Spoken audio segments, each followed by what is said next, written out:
अगला क्वेश्चन समझो। एक कॉकरोच है जिसका मास स्मॉल एम है, जो कि v वेलोसिटी से जो कांस्टेंट वेलोसिटी v उससे मूव कर रहा है एंटी क्लॉकवाइज डायरेक्शन में on the rim of a disc, ठीक है। और जो डिस्क है उसका रेडियस कैपिटल R बोला गया है। मोमेंट ऑफ इनर्शिया जो डिस्क का है अबाउट द एक्सिस, जो ये एक्सिस है, एक डिस्क घूम रही है, डिस्क घूम रही है क्लॉकवाइज डायरेक्शन में और उसका मोमेंट ऑफ इनर्शिया I है, ठीक है।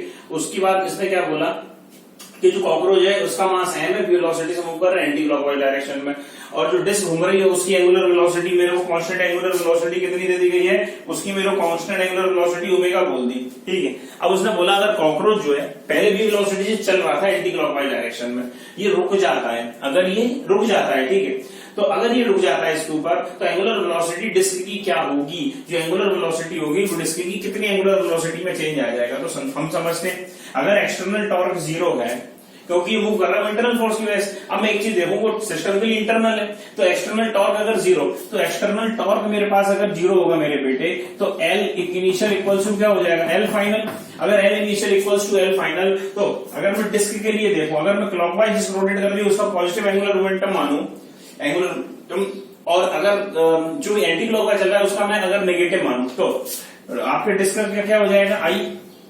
अरे डिस्क का क्या हो जाएगा, मोमेंट ऑफ इनर्शिया कितना बोल रहा है, मैं जानता हूं इक्वल्स टू I ओमेगा, और इनिशियल एंगुलर वेलोसिटी कितनी दे रहा है मेरे को, डिस्क की एंगुलर वेलोसिटी ओमेगा दे रहा है, I ओमेगा मेरे को दे रहा है, ठीक। अगर ये पॉजिटिव है तो इसके कॉकरोच के लिए क्या हो जाएगा, एंटी क्लॉकवाइज क्योंकि, तो minus m into v into R, क्योंकि ये वेलोसिटी टर्म्स में दिया है तो माइनस एम वी आर, ठीक है, इक्वल्स टू ये इनिशियल है, इनिशियल अब L फाइनल यानी डिस्क प्लस, और आपका जो कॉकरोच है क्योंकि रुक चुका है, जब रुक चुका है तो ये डिस्क प्लस कॉकरोच मिलकर सिस्टम बन जाएगा, तो कॉमन एंगुलर वेलोसिटी आ जाएगी, तो जो मेरे पास I आएगा वो, और फाइनल जो ओमेगा हो जाएगा मैंने माना ओमेगा रहेगा, इसमें ओमेगा था मैं इसको मान लेता हूं ओमेगा फाइनल, ठीक है। अब जो मेरे पास वैल्यू इसकी सिस्टम जब रोटेट करेगा एक ही डायरेक्शन में तो क्या होगा, तो मेरे पास जो ये डिस्क है इसके लिए क्या हो जाएगा, डिस्क के लिए अगर मोमेंट ऑफ इनर्शिया देखूंगा तो वो कितना रहेगा, डिस्क का मोमेंट ऑफ इनर्शिया मेरे पास होना तो ये चाहिए I omega, moment of inertia I है था, ठीक है, और ओमेगा फाइनल, तो L मेरे पास ये हो गया, मैंने ओमेगा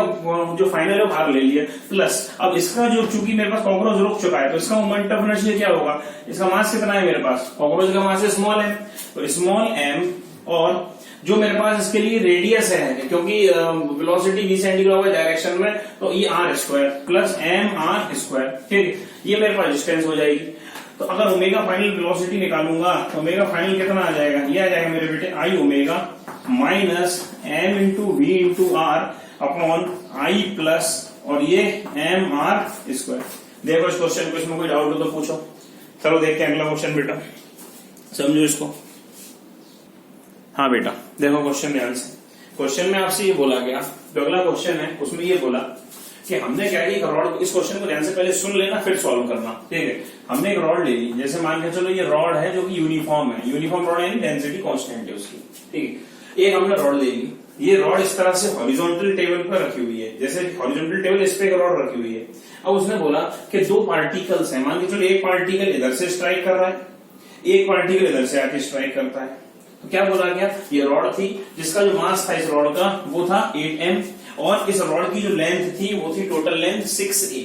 चलो अब क्या बोला गया कि एक पार्टिकल है जो कि जिसका मास 2m है, जिसकी स्पीड भी है, वो इस तरह से इस पे आके कोलाइड करता है और चिपक जाता है। साइमल्टेनियसली इधर से एक पार्टिकल जिसका मास m है, जिसकी स्पीड 2b है, वो जाके ये वर्टिकली हॉरिजॉन्टल प्लेन में चल रहा है, ठीक है, 2b स्पीड से जाके कोलाइड करता है और स्टिक कर जाता है, चिपक जाता है इससे, इनइलास्टिक कोलिजन। अब मेरे को ये बोला गया जब इनकी ये चिपक जाने के बाद, जब ये चिपक जाएंगे इस पे, तो चिपकने के बाद इस कॉन्सेप्ट से क्या होगा कि ये रॉड जो है रोटेट करेंगे एंगुलर वेलोसिटी ओमेगा से। अब ये एक्सटर्नल टॉर्क 0 है तो मोमेंट, एंगुलर मोमेंटम कंजर्व होगा। तो हमसे ये पूछा कि जब ये पार्टिकल इससे स्टिक हो जाएंगे तो स्टिक होने के बाद अगर मैं एक एक्सिस पास करूं जो कि सेंटर ऑफ मास से जाती हो, रॉड इस तरह से रखी, सेंटर ऑफ मास से जाने वाली, सेंटर ऑफ मास का रॉड का यूनिफॉर्म रॉड का बीच में, उससे जाने वाली एक्सेस से जब ये रोटेट करेगी इनके चिपकने के बाद, तो फाइनल एंगुलर वेलोसिटी ओमेगा क्या होगी, वो एंगुलर वेलोसिटी ओमेगा मेरे से आपसे पूछी, यही पूछा गया कि एंगुलर वेलोसिटी ओमेगा रॉड की कैलकुलेट करिए जब ये पार्टिकल इससे चिपक जाते हैं और ये सेंटर ऑफ मास से जाने वाली एक्सेस के अबाउट ये रोटेट करें। तो अब देखो मैं क्या कैलकुलेट करूं। सबसे पहली बात, अगर मेरे को रॉड को सेंटर ऑफ मास के अबाउट घुमाना है तो जब ये सेंटर ऑफ मास के अबाउट घूमेगी, तो सेंटर ऑफ मास के बाद जो घूमेगी तो फाइनल जो इसमें एंगुलर मोमेंटम नोट करेंगे तो उसमें जो आई आएगा, आई क्या आएगा, ये तो पहली चीज क्लियर होनी चाहिए। रॉड के सेंटर से रोटेट करते समय थोड़ी देर पहले सिखाया था ml स्क्वायर बाई 12 होता है, तो ml स्क्वायर बाई 12 आ जाएगा। हम क्या करें, इसका ICM की जो वैल्यू है ना साइड में नोट कर ले, बाई चांस काम आए, बाई चांस आएगी काम। ICM की वैल्यू क्या होगी, रॉड का मास कितना है टोटल मेरे पास 8m, और ml स्क्वायर बाई 12 होता है, L कितना है मेरे पास 6a, ml स्क्वायर बाय और 12, ये आ गया ये रॉड का सेंटर ऑफ मास से जाने वाली एक्सिस का मोमेंट ऑफ इनर्शिया। खैर ये इसलिए क्या, इससे ये मिटा दूं मैं नीचे वाला पोर्शन, ठीक है, क्योंकि बाद में आपको डाउट ना आती। अब क्या करना है, इसमें एंगुलर मोमेंटम कंजर्व करते हैं। तो एंगुलर मोमेंटम कंजर्व क्या होता है, initial angular momentum equals to final angular momentum. अब इनिशियल एंगुलर मोमेंटम किसकी वजह से, दोनों की वजह से, रॉड तो रेस्ट में थी, तो कितना होगा, अब देखो जब ये इस पे स्ट्राइक करेगा तो ये रॉड को एंटी क्लॉकवाइज घुमाना चाहेगा, और जब ये स्ट्राइक करेगा तो ये भी एंटी क्लॉकवाइज घुमाना चाहेगा, तो दोनों सेम डायरेक्शन में, तो पॉजिटिव मान लेता हूं। तो अब क्या होता है कि इसका मास क्या है, एमवीआर, मोमेंटम क्या होता है एमवीआर, ये आई ओमेगा, तो चूंकि इसमें वी दिया है तो इसलिए एमवीआर लगा रहा हूं, अगर ओमेगा देगा तो आई की बात कर लेंगे, जैसे फाइनल राइट साइड में आई ओमेगा लगाएंगे, तो देखना इसमें 2m इंटू वी, और कितनी डिस्टेंस है इस एक्सिस ऑफ रोटेशन से घुमाने से, ये डिस्टेंस, चलो भाई, प्लस इसका देखेंगे तो m 2v, और कितनी डिस्टेंस है ये 2a, चलो भाई ये इनिशियल हो गया। रॉड का तो कुछ था नहीं क्योंकि जीरो था, रेस्ट में था वो। अब देखते हैं आगे, तो ये मेरे पास क्या हो जाएगा, रॉड के लिए क्या हो जाएगा, ये हो जाएगा मेरे पास आई ओमेगा प्लस, और मेरे पास इसका क्या हो जाएगा, मोमेंट ऑफ इनर्शिया अगर देखा जाए तो टोटल मेरे पास सिस्टम क्या होगा, या तो मैं ऐसे लिख दूं आई नेट, और ये मेरे पास हो जाएगा ओमेगा, आई नेट और ओमेगा।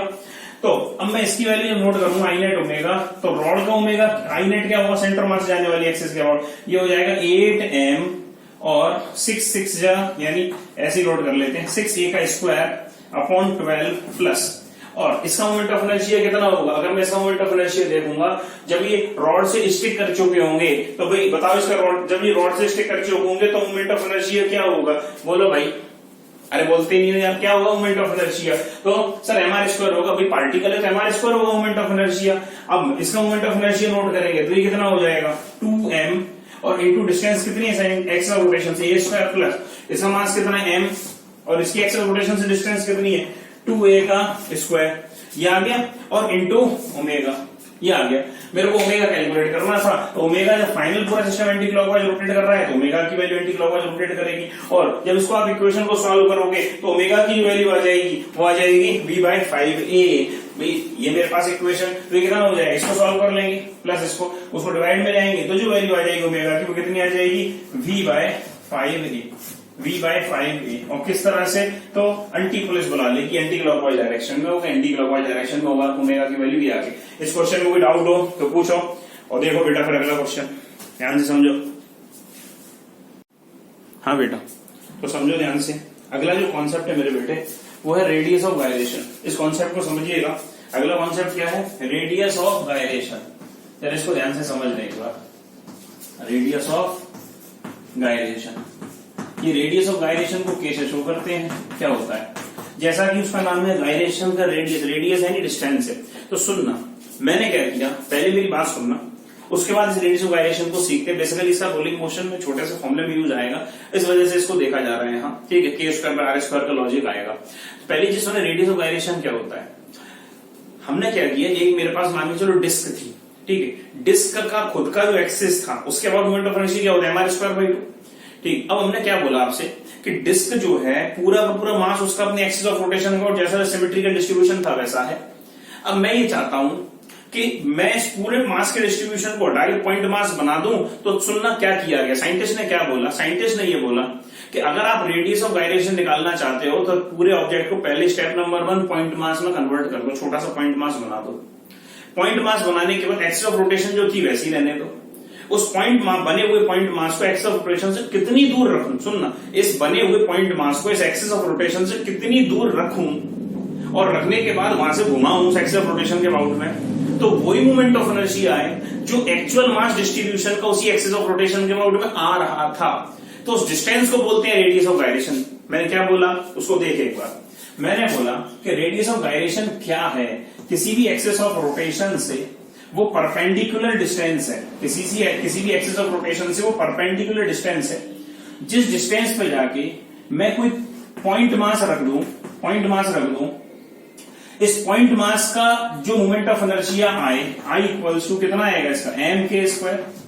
ये मोमेंट ऑफ इनर्शिया वही हो जब ये पॉइंट मास अपने नेचुरल फॉर्म में था, और जैसे मान चलो ये मोमेंट, ये आपका पूरा जो मास था इस तरह से पूरा अपना एक्चुअल डिस्ट्रीब्यूटेड था, ठीक है। अब रिंग का हो सकता है, डिस्क का हो सकता है, सॉलिड सिलेंडर का हो सकता है, होलो सिलेंडर का हो सकता है, सॉलिड स्फीयर का हो सकता है, किसी का भी हो सकता है। सिंपली कॉन्सेप्ट ये कि अगर मान के चलो मेरे को इस डिस्क के लिए रेडियस ऑफ गायरेशन निकालना, तो मैंने क्या करा, मैंने इसमें एक्सिस ऑफ रोटेशन यही रहने दी।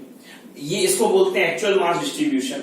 इस पूरे मास को हटा के मैंने, जो कि एक्चुअली ये सिमेट्रिकली डिस्ट्रीब्यूटेड है चारों तरफ इसके फेरी फेरी के ऊपर और पूरे सिस्टम में, उस मास को पॉइंट मास में कन्वर्ट किया, ठीक है। छोटी सी पॉइंट बॉल बना दी।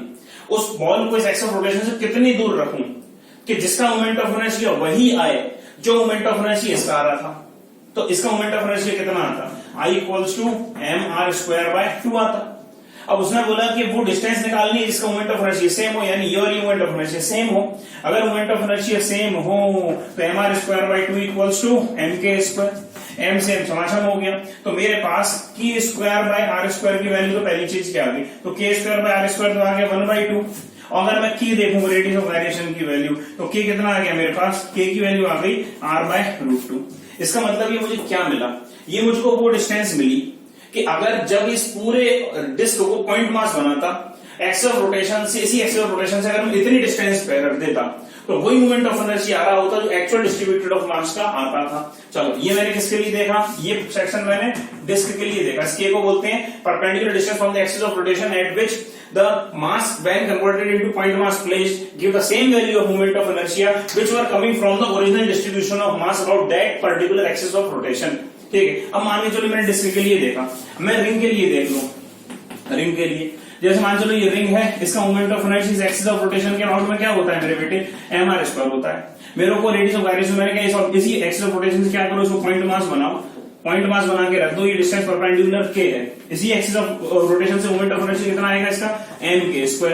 ये वैल्यू और ये वैल्यू कैसे होनी चाहिए, बराबर होनी चाहिए, यानी mk² इक्वल्स टू mr²। तो m से m समाशम, k की वैल्यू कितनी आ गई, r आ गई, और दूसरा k²/r² की वैल्यू कितनी आ गई, ये 1 आ गई। k²/r² कितना आ गया, 1 आ गया। मतलब कि एक्चुअल डिस्ट्रीब्यूशन जो k की वैल्यू अगर मैं रेडियस यानी r के बराबर पे अगर पूरे ऑब्जेक्ट को प्लेस कर दूं, पूरे ऑब्जेक्ट को पॉइंट मास बना के प्लेस कर दूं, तो वही मोमेंट ऑफ इनर्शिया की वैल्यू आएगी जो एक्चुअल में रिंग की चारों तरफ से आ रही थी। चलो अगला मान के चलो मेरे पास सॉलिड स्फीयर होता, ठीक है। मेरे पास अगर सॉलिड स्फीयर होता, तो सॉलिड स्फीयर मान के चलो इस तरह से मेरे पास कोई सॉलिड स्फीयर दे दिया गया, इसका मोमेंट ऑफ इनर्शिया इस एक्सिस ऑफ रोटेशन के अबाउट में जानता हूं। सॉलिड स्फीयर कितना होता है, 2/5 mr² होता है। मेरे को रेडियस ऑफ गायरेशन निकालना, तो मैंने क्या किया, इस ऑब्जेक्ट का पूरे मास का जिसका मास है उसका पॉइंट मास बनाया, k डिस्टेंस पे उठा के रख दिया। k डिस्टेंस कैलकुलेट करनी, इसका पॉइंट मास का मोमेंट ऑफ इनर्शिया क्या होता है mk²। ये और ये बराबर होना चाहिए, तो 2/5 mr²। अगर मास स्मॉल m लिया है तो इसको भी स्मॉल m ले लो, इक्वल्स टू इसको स्मॉल m ही कर लो, 2/5 mr²। और ये mk², m से m समाशम हो गया। k की वैल्यू कितनी आ गई मेरे बेटे, तो k²/r² की वैल्यू कितनी आ गई, ये तो 2/5 आ गई, और k की वैल्यू कितनी आ गई, ये आ गई मेरे पास r√ के अंदर 2/5। क्या बात पिक्चर क्लियर हुई। इस सेगमेंट में कोई डाउट हो तो पूछ लो, आगे बढ़े। अब एक चीज सुनना, अब मान के चलो मेरे पास कोई डिस्क है, कोई ऑब्जेक्ट है, ये नोट पॉइंट सुनना कि अगर मैं किसी डिस्क को लूं, उसके ऊपर ऑब्जेक्ट को सिमेट्रिकली प्लेस कर दूं, दूसरी डिस्क को उठा के मैं सिमेट्रिकली प्लेस कर दूं, तो सिमेट्रिकल प्लेस करने से, सिमेट्रिकल अटैचमेंट करने, सिमेट्रिकल डिटैचमेंट करने से रेडियस ऑफ गायरेशन में कोई चेंज नहीं आता। लेकिन अगर अनसिमेट्रिकल अटैचमेंट या डिटैचमेंट करते हो, ऑब्जेक्ट एक ऑब्जेक्ट को दूसरे ऑब्जेक्ट अनसिमेट्रिकल तरीके से रखते हो, तो रेडियस ऑफ गायरेशन में चेंज आ जाता है। कहने का मतलब कि अगर सिमेट्रिकल अरेंजमेंट करते हो, सिमेट्रिकल अटैचमेंट करते हो, सिमेट्रिकल डिटैचमेंट करते हो मास का ऑब्जेक्ट का किसी भी मूविंग ऑब्जेक्ट के ऊपर से, तो रेडियस ऑफ गायरेशन मास पर डिपेंड नहीं करता। और अगर अनसिमेट्रिकल अटैचमेंट या डिटैचमेंट करते हो तो रेडियस ऑफ गायरेशन मास पर डिपेंड करता है। क्या आगे बढ़े, इसका प्रूफ है। अब मैं काम की बात बता रहा हूं, प्रूफ देखना डिटेल वीडियो में आप जाइए मेरे, ठीक है। तो मेन चीज क्या हो गई कि ये आपकी बात किस चीज की हो गई, रेडियस ऑफ गायरेशन की। चलो देखते हैं अगला टॉपिक बेटा। देखो बेटा अगला कॉन्सेप्ट है रोलिंग मोशन, ध्यान से देखना। अगला कॉन्सेप्ट है रोलिंग मोशन। मैं आपसे पहले इस पर पढ़ाने से पहले चर्चा करना चाहूंगा। आईआईटी जेईई में और नीट में मैंने एक चीज देखी हुई है, जो प्रीवियस ईयर के पेपर्सों से मैं देख के बोल रहा हूं, उसके एनालिसिस से। रोलिंग मोशन में पढ़ने के लिए अनंत है, ठीक, इनफाइनाइट अमाउंट ऑफ चीजें पढ़ सकते हैं इसमें। दूसरा, अभी मेन चीज क्रैश कोर्स का टारगेट क्या है कि काम की चीज पढ़ना। काम की चीज अगर पढ़े इसमें तो मैं आपको सीधी बात सीधे तौर पे ये बताऊं, देखो रोलिंग विदाउट स्लिपिंग भी पढ़ सकते हैं, रोलिंग विद स्लिपिंग भी पढ़ सकते हैं, रिलेटिव मोशन ये होगा वो होगा, बहुत सारी बातें कर सकते हैं। लेकिन मेन चीज में आना क्या है, आना ये है एनर्जी का रेशो पूछ लेता है कई बार। आप प्रीवियस अगर पेपर उठा के देखा तो उसमें एक चीज समझ में आएगी, एनर्जी का रेशो पूछ लेगा कि जैसे रोलिंग की kinetic energy upon translational kinetic energy का, या translational kinetic energy upon rolling kinetic energy का रेशो, डिस्क के लिए क्या होगा, सॉलिड स्फीयर के लिए क्या होगा, इसके लिए क्या होगा, उसके लिए क्या होगा, ठीक है। या rotational kinetic energy upon rolling kinetic energy का रेशो पूछ लेगा, ठीक है। अलग अलग चीजों में कंपैरिजन करवा लेगा, सॉलिड स्फीयर का कंपैरिजन करवा लेगा डिस्क के साथ, ठीक है। तो वो बातें कैसे करेंगे वो ध्यान से देख लेना बोर्ड पे एक बार। तो पहली चीज रोलिंग मोशन क्या होता है, जैसा कि नाम है उसमें भाई रोलिंग मोशन में नाम में पिक्चर क्लियर है, रोलिंग ROLLING, आर का मतलब रोटेशनल, एल का मतलब लीनियर, यानी combination of linear and rotational motion is called rolling motion. यानी ऑब्जेक्ट ना, इसमें क्या किया, दो तरह से इसको एनालिसिस कर सकते हैं। मान के चलो ये पहली मैं बात कर रहा हूं लीनियर मोशन की, कि ऑब्जेक्ट ना क्या कर रहा है, सिर्फ लीनियर मोशन कर रहा है। जब लीनियर मोशन करेगा तो ऑब्जेक्ट का अगर सेंटर ऑफ मास की स्पीड अगर VL है मान के चलो, तो जो सेंटर ऑफ मास की स्पीड ऑब्जेक्ट हर पार्टिकल की वही स्पीड होती है बेटा। अगर ये सेंटर ऑफ मास है, सिमेट्रिकल ऑब्जेक्ट का सेंटर ऑफ मास जो है ये सेंटर पे होता है, सिमेट्रिकल सेंटर पर, अगर इसकी स्पीड VL का मतलब लीनियर है और T का मीनिंग टेंजेंशियल है यहाँ, ठीक है। तो अगर इसकी स्पीड VL लीनियर मोशन, तो हर पार्टिकल की स्पीड VL होगी, और काइनेटिक एनर्जी अगर मैं लीनियर मोशन की जानता हूं तो 12 mv² होती है। चलो भाई इसमें कोई दिक्कत नहीं है। अब अगर मान के चलो ये पार्टिकल यहाँ तो सिर्फ लीनियर मोशन करता, मान के चलो पार्टिकल सिर्फ रोटेशनल मोशन करता, सिर्फ भाई रोटेट करता है, सेंटर ऑफ मास से पास होने वाली एक्सेस ऑफ रोटेशन के अबाउट में मात्र रोटेट करता, समझना ध्यान से, सिर्फ रोटेट करता ओमेगा एंगुलर वेलोसिटी से। तो क्या होता कि जिस पॉइंट से रोटेट कर रहा था इधर पर कोई पॉइंट अगर पार्टिकल होता तो उसकी वेलोसिटी क्या होती, tangential velocity 0, axis of rotation में कोई पार्टिकल की स्पीड क्या होती, 0। अब ये पार्टिकल अगर आगे रोटेट करेगा तो टॉप मोस्ट पॉइंट की स्पीड क्या होगी, इस डायरेक्शन में टेंजेंशियल स्पीड, और कितनी होगी, VT equals to R omega, V equals to R omega. इस पॉइंट की लोएस्ट पॉइंट की स्पीड क्या होगी, अगर ये आगे मूव करेगा तो देखना इस मान लो चलो ये सरफेस कांटेक्ट है, तो ये इधर किधर मूव करना चाहेगा, पीछे की तरफ।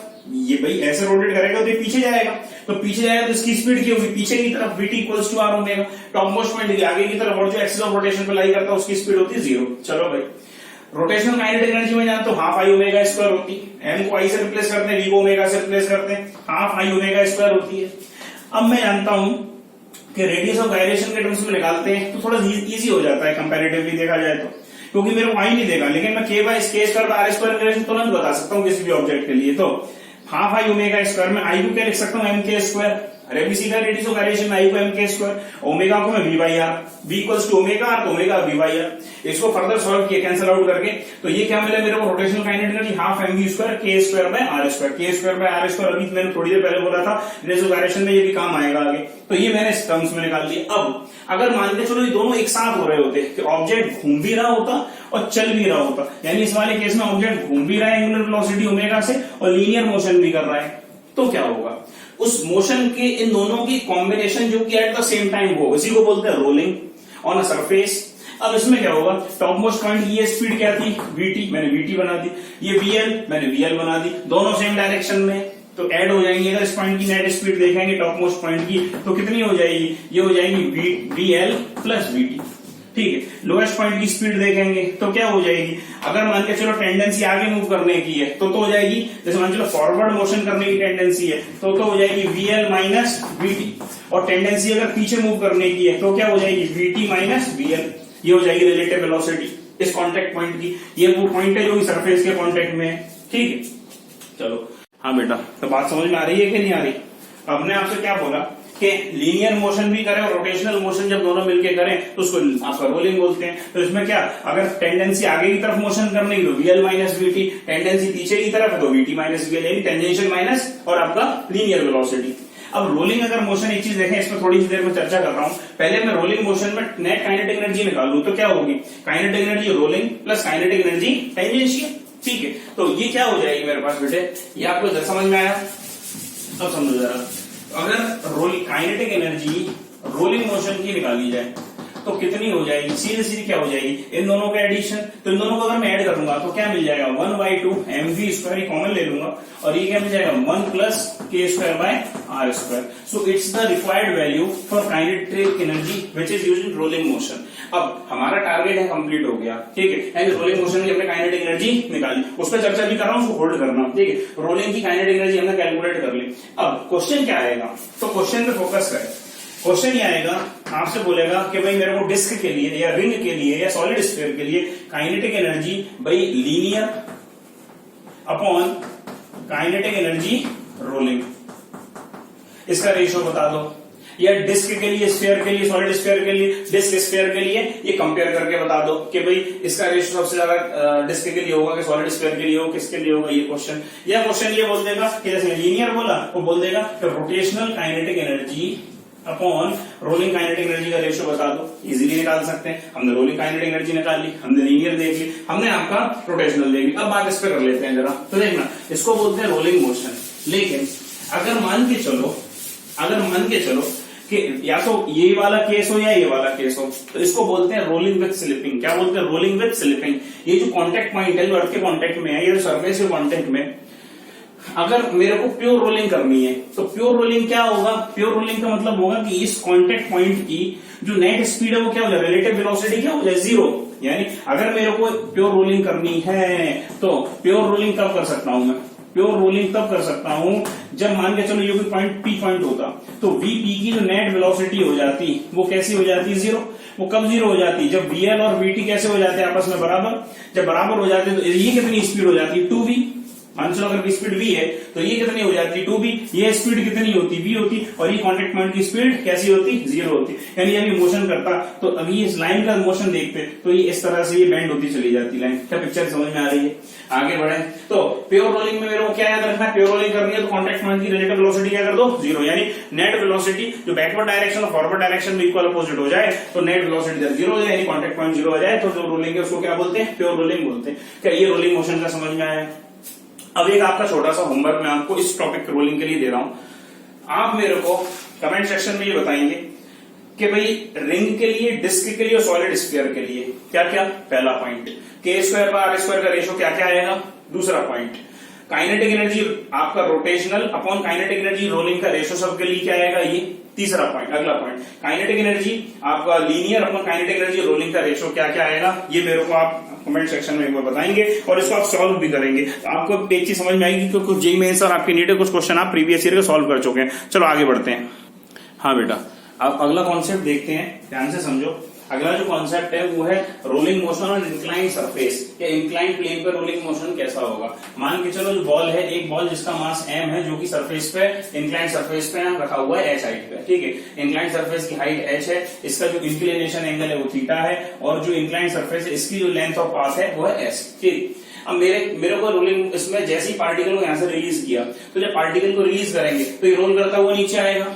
अगर ये प्योर रोलिंग करेगा तो प्योर रोलिंग के दौरान मैं जानता हूं कॉन्टेक्ट पार्टिकल, अभी देखा प्योर रोलिंग में कॉन्टेक्ट पार्टिकल जो होगा, यानी ऑब्जेक्ट और यानी बॉल और आपके सरफेस के बीच में जो कॉन्टेक्ट पार्टिकल होगा, इसकी रिलेटिव वेलोसिटी क्या होगी, 0। अगर इसकी रिलेटिव वेलोसिटी 0 होगी यानी कॉन्टेक्ट पार्टिकल रेस्ट में होगा। कॉन्टेक्ट पार्टिकल रेस्ट में होगा, इसका मतलब जो फ्रिक्शन इसके सरफेस में लगेगा वो कैसा होगा, स्टैटिक। और स्टैटिक फ्रिक्शन का वर्कडन मैं जानता हूं क्या होता है, 0। क्योंकि अगर स्टैटिक फ्रिक्शन का वर्कडन 0 नहीं होता तो मैं एनर्जी कंजर्वेशन नहीं लगा सकता था। अब आप बोलोगे भाई mg भी तो लग रहा है इसमें, तो बेटा मेरे mg जो है कांस्टेंट फोर्स है। mg कैसा है, कांस्टेंट फोर्स है, और कांस्टेंट फोर्स की प्रेजेंस में हम एनर्जी कंजर्वेशन कर सकते हैं, ठीक है। तो मैंने क्या बोला, जो फ्रिक्शन होगा वो स्टैटिक नेचर का होगा। स्टैटिक फ्रिक्शन जो होगा तो उसका वर्कडन होता है 0। जब स्टैटिक फ्रिक्शन का वर्कडन 0 होता है, इसका मतलब कि एनर्जी कंजर्वेशन किया जा सकता है, तो मैकेनिकल एनर्जी कंजर्वेशन लगा देंगे इसमें यहां, और जब रोल करेगा उसमें तो कैसे लगा इसमें, यानी टोटल एनर्जी, यहाँ टोटल एनर्जी रोल करने के बाद। तो अभी इसमें टोटल एनर्जी कितनी है मेरे पास, mgh h हाइट पर रखा हुआ है। और अभी देखा रोलिंग काइनेटिक एनर्जी कितनी होती है मेरे पास, ये पोटेंशियल एनर्जी जो रोलिंग काइनेटिक रोल कर रहा है रोलिंग काइनेटिक एनर्जी में कन्वर्ट हो जाएगी। तो ये कितनी होती है मेरे पास भाई mv², क्योंकि हाफ mv² और वो half i ओमेगा², 1 plus k square by r square. तो अभी हमने जो सीखी, या तो उसको ये लिख लो ट्रांसलेशनल काइनेटिक एनर्जी, या तो उसको ऐसे नोट कर लो कि ट्रांसलेशनल काइनेटिक एनर्जी और आपका रोटेशनल काइनेटिक एनर्जी। दूसरा रोलिंग का सीधा नोट कर दो, क्या बनाइए उसमें, तो mgh equals to 1/2 mv square 1 plus अभी निकाला 1 बाय के स्क्वायर बाय आर स्क्वायर। अब मैं एक चीज देखूं, एम से एम समाचार हो गया, इससे मेरे को v की वैल्यू कितनी मिल गई, v मिल गया मेरे को 2gh अपॉन और ये 1 plus k square by r square, और इसका क्या मिल गया अंडर रूट। ये स्पीड मिल गई मेरे को। चलो पहली बात, ये मेरा पहला कॉन्सेप्ट हो गया, क्योंकि क्वेश्चन जैसा पूछेगा तो पहले उसके लिए पूरा डेटा तैयार कर ले इंक्लाइंड सरफेस पे। अगला कॉन्सेप्ट देखते हैं। अगर मैं थर्ड इक्वेशन ऑफ मोशन लगाऊंगा कि अगर एक्सेलरेशन इसमें कांस्टेंट है तो वो कितना हो जाएगा, v square equals to u square plus 2as। अभी इनिशियली तो रेस्ट में था, तो v मेरे पास क्या था, v मैंने ये निकाल दिया, तो v स्क्वायर कर दूंगा तो ये क्या आ जाएगा 2gh upon 1 plus k square by r square, और इक्वल्स टू ये आ जाएगा मेरे पास 2 इंटू ए इंटू एस, 2 इंटू ए इंटू एस। एक्सेलरेशन की वैल्यू मैं निकालना चाहता हूं, तो 2 से 2 समाधान हो गया। अब मैं जानता हूं कि एक्सेलरेशन जो आएगा वो कितना आ जाएगा, एक्सेलरेशन आ जाएगा ये नीचे आ जाएगा, यानी GH/s। अब एक चीज देखो, साइन थीटा की वैल्यू क्या होगी इसमें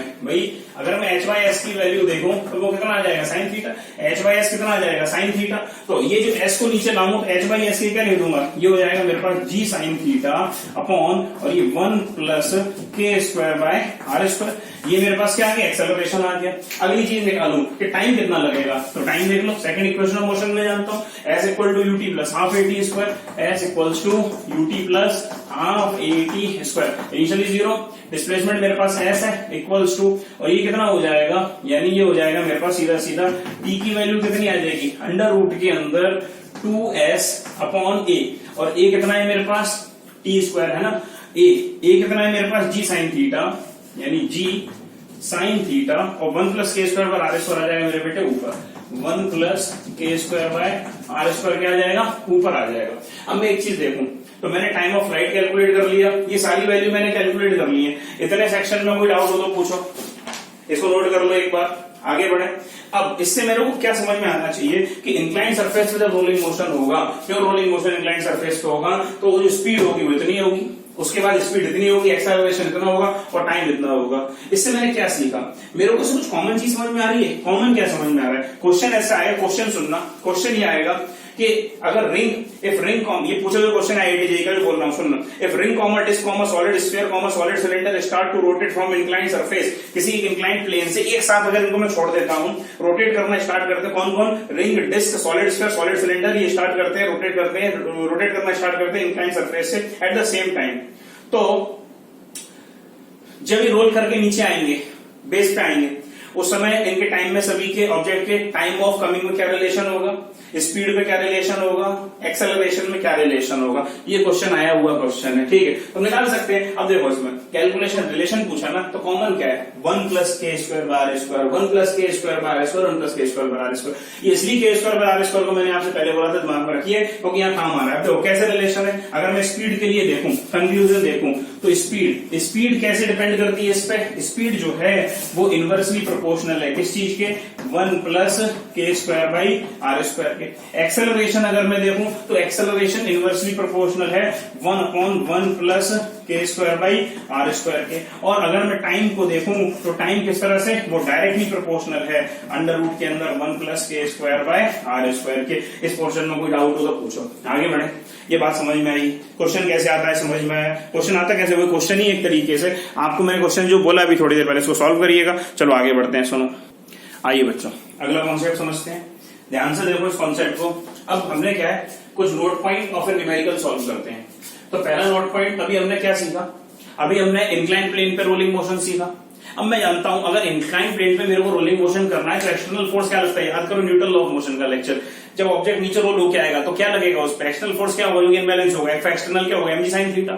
अब अगर मेरे को प्योर रोलिंग करनी है तो प्योर रोलिंग का मतलब क्या है, कांटेक्ट पॉइंट इंक्लाइन सरफेस के ऊपर वो रेस्ट में होना चाहिए, नीचे लग रहा है mg sin थीटा। तो ये डैम श्योर गारंटी है कि अगर mg sin थीटा नीचे लगेगा और प्योर रोलिंग करनी है तो कांटेक्ट पॉइंट रेस्ट में नहीं आ सकता अगर मेरे पास फ्रिक्शन नहीं हो।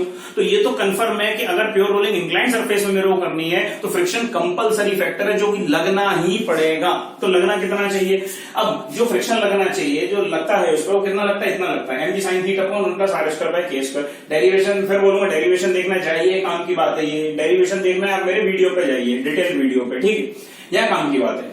तो ये फ्रिक्शन इतना लगेगा mg sin theta upon 1 plus r square bye, कोई खास बात नहीं है, इसको तुरंत निकाल सकते हैं अपन, mg sin theta upon 1 plus r square by k square. दूसरी बात, हॉरिजॉन्टल सरफेस पे अगर फ्रिक्शन नहीं भी है और प्योर रोलिंग करनी चलेगा, संभव है, ठीक है, लेकिन इंक्लाइन सरफेस पे अगर मेरे को प्योर रोलिंग करनी है जो कि विदाउट फ्रिक्शन पॉसिबल नहीं है। प्योर रोलिंग इंक्लाइन सरफेस पे बिना फ्रिक्शन के पॉसिबल नहीं है। तो ये बात पहली चीज, हॉरिजॉन्टल सरफेस पे प्योर रोलिंग पॉसिबल है क्या बिना फ्रिक्शन के? बिल्कुल पॉसिबल। क्या इंक्लाइन सरफेस पे पॉसिबल है प्योर रोलिंग विदाउट फ्रिक्शन के? नहीं है पॉसिबल। अगर नहीं है तो कितना फ्रिक्शन लगता है? इतना फ्रिक्शन लगता है। दूसरी बात, इसमें फिर देख 1 बाय k स्क्वायर पर r स्क्वायर का रेशियो आ रहा है, लेकिन उल्टा आ रहा है, 1 plus r square by k square आ रहा है। हमें तो k स्क्वायर पर r स्क्वायर याद है कि हर ऑब्जेक्ट के लिए, तो उल्टा भी लिख सकते हैं। दूसरा, जो फ्रिक्शन लगेगा उसका कोफिशिएंट कितना होगा? तो वो greater than equals to tan theta, यानी इंक्लाइन सरफेस और ऑब्जेक्ट जो भी प्योर रोलिंग करेगा इंक्लाइन सरफेस के ऊपर, उसके बीच में कोफिशिएंट ऑफ फ्रिक्शन क्या होगा? तो mu greater than equal to tan theta upon 1 plus r square by k square. Theta angle of inclination है, ठीक है। अब मिनिमम कितना होगा? तो मिनिमम के लिए क्या करेगा? इसको इक्वल कर देगा, तो म्यू मिनिमम कितना आ जाएगा? इसको इक्वलाइज कर देगा तो इतना आ जाएगा। दूसरी बात, अगर हॉरिजॉन्टल सरफेस के लिए फ्रिक्शन ग्रेटर देन 0 चलेगा, यानी अगर है वैल्यू तो चलेगा, नहीं तो इक्वल टू 0 तो भी चलेगा, लेकिन इंक्लाइन सरफेस में नहीं चलेगा। इससे ज्यादा वैल्यू होनी चाहिए, मिनिमम इतनी हो सकती है, 0 पॉसिबल नहीं है। आगे बढ़े, अगली बात, ये तो है इंक्लाइन सरफेस का कॉन्सेप्ट का बचा हुआ पोर्शन। दूसरा, अभी न्यूमेरिकल हमें सॉल्व करना है। हमसे क्या बोला गया कि एक मेरे पास मान के चलो एक ये सॉलिड सिलेंडर है, सॉलिड सिलेंडर के ऊपर मैंने वायर को ब्रेक किया हुआ है या स्ट्रिंग को ब्रेक किया हुआ है, उससे स्मॉल एम मास के ऑब्जेक्ट को हैंग कर दिया है, जिसको मैं होल्ड किए हुए हूँ। सिलेंडर का मास कैपिटल एम, इसका मास स्मॉल एम है। जैसे मैं इसको रिलीज करूंगा तो इस स्ट्रिंग में टेंशन कितना होगा अगर स्ट्रिंग मासलेस है तो, ठीक है। और दूसरा, एक्सेलरेशन क्या होगा? तो पहली चीज इसमें देखें, जैसे ही इसको मैं यहां से रिलीज करूंगा तो सिलेंडर का जो वायर है वो अनब्रेक होगा। अनब्रेक होगा तो सबसे पहले इसमें लग क्या रहा है? mg। अगर इधर mg का एक्सेलरेशन इधर लगेगा और टेंशन लगेगा, लेने का नहीं देने का, इधर जिस डायरेक्शन में एक्सेलरेशन दिखाई दो उसके क्या अपोजिट में क्या लगा देगा? ma लगा देगा। तो एक इक्वेशन तो ये बन गई, t plus ma equals to mg, t plus ma equals to mg। एक इक्वेशन तो मेरे पास इससे आ गई। दूसरी इक्वेशन कैसे आएगी? जैसे ही वायर इस पे अनब्रेक होगा, जैसे ही अनबाइंड होगा वायर इस पे, तो एक ही समझ, ये टॉर्क प्रोवाइड करेगा। जैसे ही वायर अनब्रेक होगा तो क्या होगा? ये वायर इस तरह से टॉर्क प्रोवाइड करेगा। भाई या तो ऊपर से नीचे मान ले, ऐसे मान ले, टॉर्क प्रोवाइड करेगा। तो दूसरी इक्वेशन क्या लगती है? एफ एक्सटर्नल, याद कर, Newton law of motion, F external equals to ma। तो इसमें क्या लगेंगे? Tau equals to I alpha. तो टाउ कितना होगा मेरे पास? यानी tau equals to I alpha. Tau कितना होगा मेरे पास? टॉर्क कितना होगा? तो टेंशन T इंटू, और जब सेंटर से सरफेस की डिस्टेंस कितनी सिलेंडर की? T into R. भाई टॉर्क क्या होता है? Force into perpendicular distance. दूसरा, आई कितना है मेरे पास? मूवमेंट ऑफ इनर्शिया क्या होगा? सिलेंडर का मूवमेंट ऑफ इनर्शिया क्या होगा भाई साहब? इसका मूवमेंट ऑफ इनर्शिया होगा m, इसका मास m है, और इसका रेडियस कितना है? r, mr square by 2i।